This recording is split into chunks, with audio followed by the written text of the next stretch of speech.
మనం ఎక్కడ పోయినా మన మార్కు చూపెడతాం. అసుంటిది సంగ్రామ సభలు లెక్క మారిన గ్రామ సభలలో మన పాత్ర లేకుంటే ఎట్లా అని అనిపించిందో ఏమో ఎమ్మెల్యే కౌశిక్ రెడ్డి సార్కు. ఆ లోటును పూర్తి చేసుకుని నిన్న ఆఖరినాడు.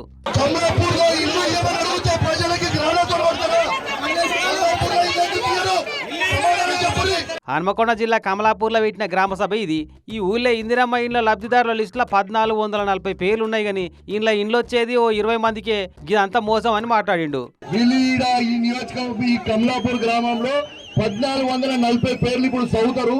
దాంట్లో వచ్చే ఇల్లు ఎంత అంటే 20 ఇల్లు మాత్రమే. సర్పంచ్ ఓట్ల గెలుపుతందుకే ఈ ఉపాయం కట్టిరని మాట్లాడి ఈ మోసాన్ని ఖండిస్తూ వాకౌట్ చేస్తామని చెప్పిండు. మరి ఆడికి ఓడిపించి పోయినా బాగుండు ఆడికి. కానీ అదన కోసం చూసుకుంటా నిలబడ్డ అస్తం పార్టీ లీడర్లను గిట్లా గిచ్చినట్టు అన్నాడు. ఈ బ్రోకర్ గాళ్ళకి రోజు ఒక పార్టీ మారే బ్రోకర్ గాళ్ళతోని గిచ్చుకాయం పెట్టుకున్నట్టు గింత మాట నాకు ఊకుంటారా? ఇక ఎవరో మందులకెళ్ళి కోడిగుడ్డును కౌశిక్ రెడ్డి సార్ మీదకి ఇసిరితే అది పోయి చక్కగా ఈ సార్ పాయింట్కి తగిలి పట్టున వలిగి సొనగారింది గిట్లా.